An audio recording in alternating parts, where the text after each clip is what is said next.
أعوذ بالله من الشيطان اللعين الرجيم.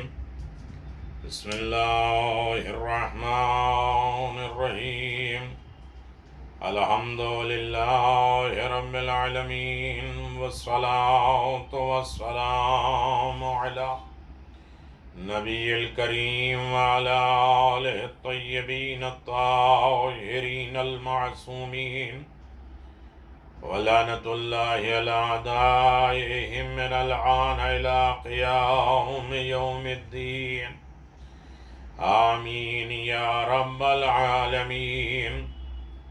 أما بعد، فقد قال الله تبارك وتعالى في محكم كتابه المبين وهو أصدق الصادقين وقوله الحق. بسم الله الرحمن الرحيم. إن الله اصطفى وزاده بسطة في العلم والجسم. صدق الله العلي العظيم وصدق رسوله النبي الكريم. سامعین گرامی قدر، حیات جناب ابوالفضل عباس پہ ہماری گفتگو جاری و ساری ہے. بحمد اللہ ہم 78 نمبر کی گفتگو پر پہنچے ہیں. اسماء جناب ابوالفضل عباس، کنیت، القابات اور ان ناموں کی خصوصیت، برکتیں کیا ہیں جو آپ کے ساتھ مخصوص ہیں. عبد الصالح ایک مخصوص لقب، خاص لقب جناب ابوالفضل عباس کے. قمر بنی ہاشم، علمدار حسینی، حضرت عباس کے القابات میں ایک مخصوص لقب عبد الصالح. السلام علیکہ ایھا العبد الصالح المطیع للہ ولرسولہ. یہ ہے جس کا تذکرہ آپ کی زیارتوں میں پایا جاتا ہے. حضرات مومنین معصومین علیہم الصلاۃ والسلام کی روایت میں کہ حضرت امام جعفر صادق علیہ الصلاۃ والسلام نے ابو حمزہ ثمالی سے فرمایا کہ جب حضرت عباس ابن علی ابن ابی طالب کی زیارت کا قصد کرو، جن کے روضہ اقدس پہ حضرت امام حسین علیہ الصلاۃ والسلام کے حرم مقدس کے سامنے ہے، تو آپ کی ذریعہ اقدس سے چپک جانا اور یہ زیارت پڑھنا. السلام علیکہ ایھا العبد الصالح المطیع للہ ولرسولہ ولامیر المؤمنین والحسن والحسین. سلام ہو آپ پر اے عبد صالح، خدا اور اس کے رسول، امیر المؤمنین، امام حسن امام حسین کی اطاعت کرنے والے. جو شخص وہاں نہ پہنچ سکے وہ دور سے جناب ابوالفضل عباس کی زیارت پڑھ سکتا ہے. اللہ سب کو بار بار زیارت جناب ابوالفضل عباس نصیب فرمائے، معرفت کے ساتھ، وفا کے ساتھ ان کے روضے پر جائے. اگرچہ جناب عباس حضرت رسول خدا کے دنیا سے تشریف لے جانے کے 15 سال بعد پیدا ہوئے اور انہیں براہ راست حضور کی اطاعت کرنے کا موقع نہیں ملا، لیکن جناب امیر المؤمنین امام حسن امام حسین کی اطاعت کی سعادت ان کے حصے میں آئی، اور ان کے ہادیان برحق حجت خدا ائمہ معصومین علیہ السلام کی اطاعت بھی دراصل خدا اور رسول کی اطاعت تھی. یہاں یہ بات قابل ذکر ہے کہ قرآن مجید میں خالق دو جہاں نے انبیاء کرام کا تذکرہ کرتے ہوئے انہیں عباد اللہ الصالحین قرار دیا. کہیں جناب ابراہیم کے لیے فرمایا وَإِنَّهُ فِي الْآخِرَةِ لَمِنَ الصَّالِحِينَ، اور بے شک وہ آخر میں صالحین میں سے ہوں گے، سورہ بقرہ. اور کہیں جناب یحییٰ کے لیے فرمایا کہ وہ سردار ضبط نفس کے مالک اور نیکوکار میں سے، صالحین میں سے ہیں. وَنَبِيًّا مِنَ الصَّالِحِينَ. کہیں جناب عیسیٰ کے لیے ارشاد فرمایا کہ وَمِنَ الصَّالِحِينَ، وہ لوگوں سے گہواروں میں بھی بات کرتے ہیں، عمر و رسیدہ ہو کر بھی، اور صالحین لوگوں میں سے ہیں، سورہ مبارک. آپ ملاحظہ فرمایا کہیں متعدد انبیاء کرام کا تذکرہ ہے کہ قرآن نے اعلان فرمایا کل من الصالحین، سب صالحین نیکوکار ہیں، سورہ انعام میں. لیکن صالح المؤمنین کے لقب سے صرف ایک ذات والا صفات کو یاد کیا گیا ہے، وہ ذات امیر المؤمنین علی بن ابی طالب علیہ السلام ہے. چنانچہ سورہ مبارکہ تحریم میں جہاں حضور اکرم کے بعض ازواج کے مہادارائیوں کا ذکر ہے، وہاں خالق دو جہاں نے اعلان فرمایا کہ ہمارے پیغمبر کی مدد خدا، جبریل، صالح، مومنین، فرشتے کریں گے۔ ارشاد ہے سورہ تحریم آیت نمبر 3، اے میرے پیغمبر دو بیویوں اگر تم دونوں اللہ کی بارگاہ میں توبہ کر لو تو اچھا ہے، کیونکہ تمہارے دل ٹیڑھے ہو گئے ہیں، اور اگر تم دونوں ان کے خلاف محض آرائی کرو گے تو یقیناً اللہ کی مدد ہے، اور جبریل اور صالح مومنین اور سب فرشتے ان کے بعد پشت پناہ ہیں۔ جس کے ذیل میں ارباب تفسیر نے لکھا ہے کہ مومنین میں سے کسی فرد کو خصوصیت کے ساتھ صالح کہنا اس کے امتیاز خاص کا بلند کردار کے لحاظ سے بھی اور رسول کے مددگار خاص ہونے کے لحاظ سے بھی ترجمان ہے، جس کی تشریح ہمارے یہاں کی حدیث میں ہے اور جن کے موافقت اہل سنت کے ہاں روایات میں موجود ہے۔ حضرت امیر المؤمنین علی بن ابی طالب علیہ السلام کا نام آیا اور اس کی تائید میں رسول کے ساتھ آپ کی جان سپارے اور آپ کی زندگی کے پورے کارنامے موجود ہیں۔ ابن ابی حاتم نے خود حضرت علی ابن ابی طالب علیہ السلام سے اور ابن مرجع نے اسماء بنت حمیس سے ابن ابا کرنے والے عبداللہ ابن عباس سے روایت نقل ہے کہ رسول خدا صلی اللہ علیہ وآلہ وسلم نے فرمایا صالح المؤمنین سے مراد علی ابن ابی طالب ہیں۔ اور ان تمام روایات کو برادران اہل سنت سے مشہور و معروف مفسر قلبی مجاہد ابو صالح نے بھی ذکر کیا ہے، جس کا تذکرہ ثالبی نے اپنے شواہد التنزیل میں اور صاحب حلیت الاولیاء میں اپنی لکھا ہے، درج کیا ہے۔ ان تمام روایات اور مفسرین کرام کے اقوال کی روشنی میں یہ بات بالکل واضح طور پہ سامنے آ جاتی ہے کہ حضرت علی بن ابی طالب صالح المؤمنین ہیں اور حضرت عباس عبد الصالح ہیں خدا کی طرف سے۔ لاکھوں درود و سلام باپ پر بھی ہو، بیٹے پر بھی ہو اور پورے خاندان رسالت پر بھی ہو۔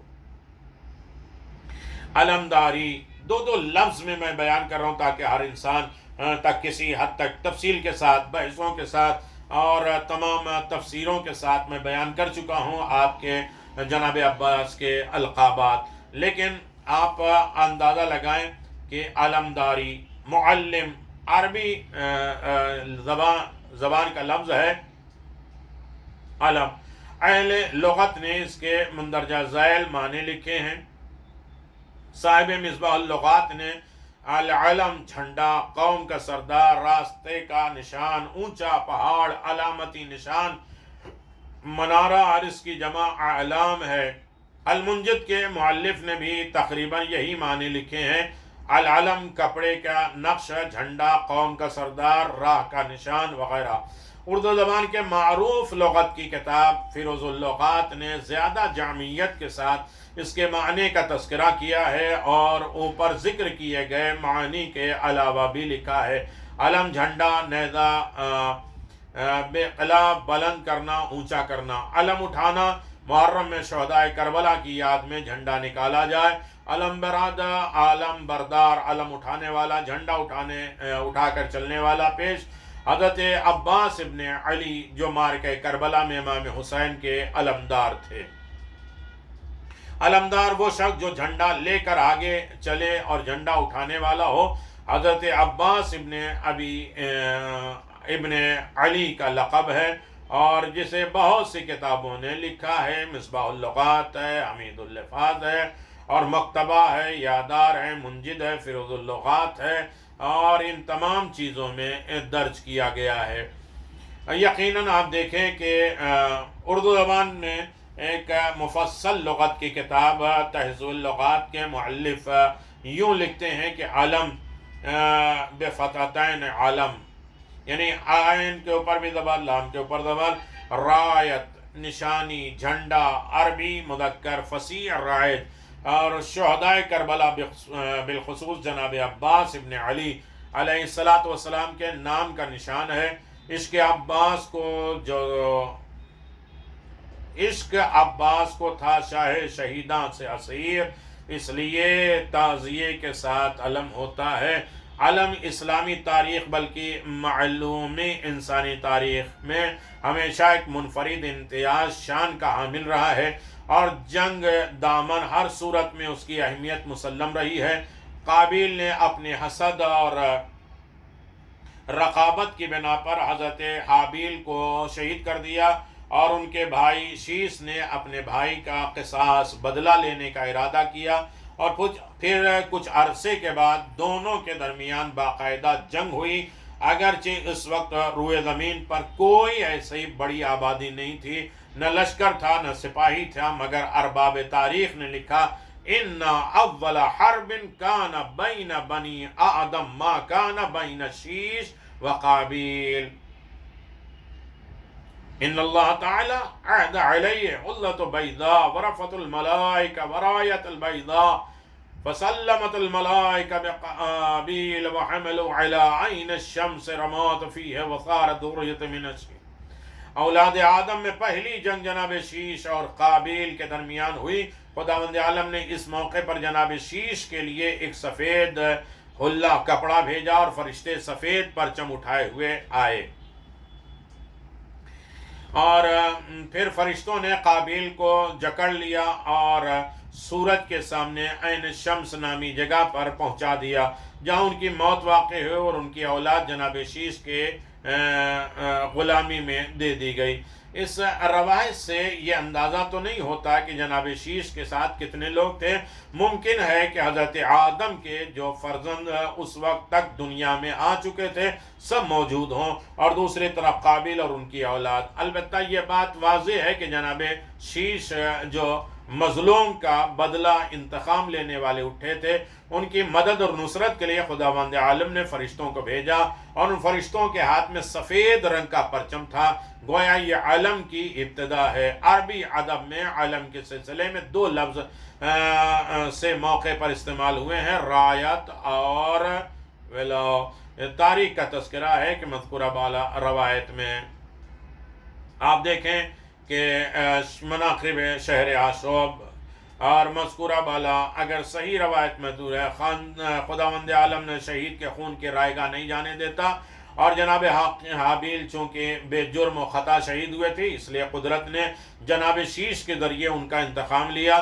چونکہ بھائی کا بھائی کو قتل کرنا پسندیدہ عمل نہیں ہے، اس لیے یہ کام فرشتوں سے لیا گیا، اور انہوں نے قابیل کو زنجیر میں جکڑ کر ایک وادی میں پہنچا دیا جہاں ان کی موت واقع ہوئی۔ یہ واقعہ جناب حابیل کی شہادت کے اتنے عرصے بعد کا ہے کہ قابیل کی اولاد زمین پر آباد ہو چکی، اور قابیل کی اولاد اگرچہ جناب حابیل کے قتل میں شریک نہیں رہی لیکن اس کے عمل پر راضی رہی، اس وجہ سے شریک جرم قرار دیتے ہوئے اور ان کو زنجیر میں جکڑ کر نشان عبرت کیا، تاکہ واضح ہو جائے کہ ظالم جو ظلم کرتا ہے اس کی سزا تو الگ ہے، لیکن ظلم پر راضی ہونے کی بھی جرم میں شامل ہوتا ہے اور اس کی بھی سزا ہے۔ جبکہ لواء وہ علم کو کہتے ہیں کہ ارباب تاریخ نے کہا العلم علی اللواء ووضع خلیل الرحمن فی العلم، علم وہ پرچم ہے جسے دنیا میں سب سے پہلے ابراہیم خلیل نے مقرر فرمایا۔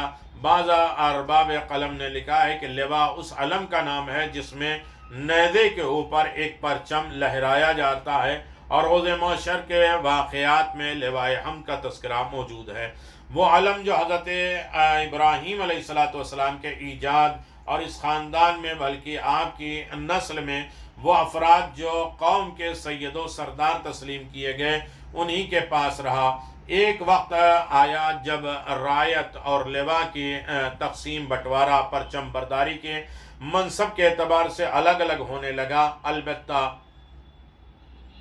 البتہ حضور صلی اللہ علیہ وسلم کے اجداد میں قصی ابن کلاب نامی جلیل القدر شخصیت کے ہاتھوں میں دونوں پرچم آئے، رایت اور لواء، اور اس بعد میں دو خاندان میں ان کی تقسیم کر دیا گیا تھا، یہاں تک کہ حضرت علی ابن ابی طالب دونوں پرچموں کے وارث قرار پائے۔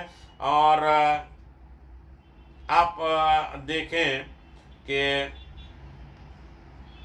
روایت لمبی ہے، ابن مختن تمام اہل سیرت کا اتفاق ہے قریش کے دونوں پرچم رایا اور لواء قصی ابن کلاب کے ہاتھوں میں تھی، پھر رایا کو مستقل طور پہ جناب عبد المطلب کے پاس رہا۔ اس کے بعد حضرت رسول خدا مبعوث برسالت ہوئے تو آپ نے اسے بنی ہاشم کے پاس ہی رکھا، اور سب سے پہلا غزوہ جس کا نام اردان ہے، اس کے موقع پر آپ نے وہ پرچم حضرت علی کے سپرد کیا، اور پھر وہ ہمیشہ انہی کے پاس رہا۔ اس زمانے میں لواء عبداللہ کے خاندان میں ہوتا تھا، جسے حضرت رسول خدا مصعب ابن عمیر کو مرحمت فرمایا، اور جنگ احد میں مصعب ابن عمیر کی شہادت واقع ہوئی تو حضرت نے لواء بھی حضرت علی ابن ابی طالب کو دے دیا، اور اس طرح لواء اور رعایت نامی دونوں پرچم آپ ہی کے پاس آ گئے، اور دونوں فردوس الاخبار لیمی کے روایت میں یہ بات واضح ہوتی ہے کہ جس طرح دنیا میں حضور اکرم صلی اللہ علیہ وسلم کا علم امیر المؤمنین علی ابن ابی طالب کے ہاتھوں میں رہا، اسی طرح آخرت میں بھی حضور کا علم مبارک آپ ہی کے ہاتھ میں رہے گا۔ چنانچہ حضرت نے جناب امیر کو مخاطب کر کے فرمایا، تم ہی دنیا اور آخرت میں میرے پرچم کو اٹھانے والے ہو۔ جناب ابن عباس کہا کرتے تھے حضرت علی کی 4 خصوصیت ایسی ہے جو کسی اور کو نہیں ملی۔ وہ تمام عرب اور عجم میں حضرت رسول خدا کے ساتھ سب سے پہلے صرف حضرت علی نے نماز پڑھی۔ حضور اکرم کا علم ہر جنگ میں انہی کے ہاتھ میں رہا۔ جنگ احد اور غزوہ حنین وغیرہ میں جب لوگ پیغمبر اکرم کو چھوڑ کر میدان سے فرار کر گئے، بھاگ گئے، تو بھی حضرت علی پیغمبر اسلام کے ساتھ ثابت قدم رہے، اور انہی نے حضرت رسول خدا صلی اللہ علیہ وسلم کو غسل دیا اور قبر میں اتارا۔ ارجع المطالب، یہ روایت علامہ عبد البری نے استعال میں فضائل الاصحاب میں لکھی ہے۔ آپ اندازہ لگائیں کہ اور جامع ترمذی میں بھی موجود ہے، هو الذی کان لواء معه فی کل سبیل، ہر جنگ میں حضور کا علم آپ کے ہاتھ میں ہے۔ جناب ابن عباس نے حضرت علی ابن ابی طالب کے حالات بیان کرتے ہوئے کہا ہے کہ جنگ بدر اور تمام مارکوں میں حضور اکرم کا پرچم آپ ہی کے ہاتھ میں ہوا کرتا ہے۔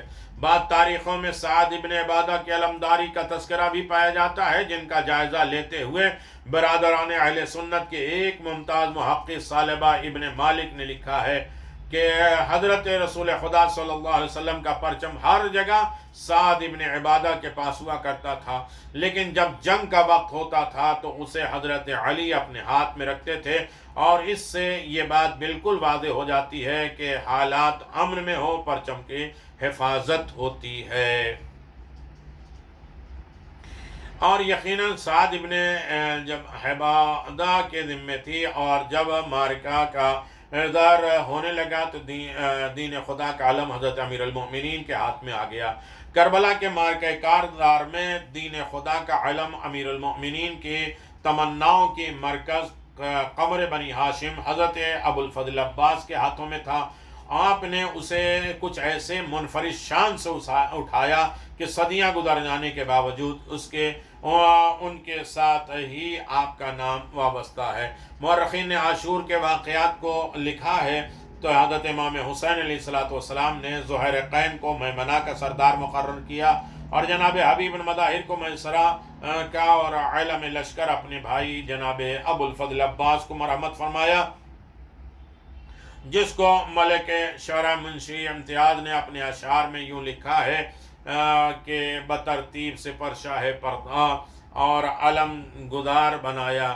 اور یقیناً آپ اندازہ لگائیں کہ جیسے کہ تاریخ کے حوالے سے یہ واضح ہے کہ حضرت رسول خدا صلی اللہ علیہ وآلہ وسلم کی حیات طیبہ میں جتنی بھی جنگیں لڑی گئیں ان میں دین خدا کا علم امیر المؤمنین علی ابن ابی طالب علیہ السلام کے دستے مبارک ہی میں رہا، اور جنگ بدر سے فتح مکہ تک اور اس کے بعد کی تمام جنگوں میں آپ ہی کے علمدار لشکر اسلام تھے۔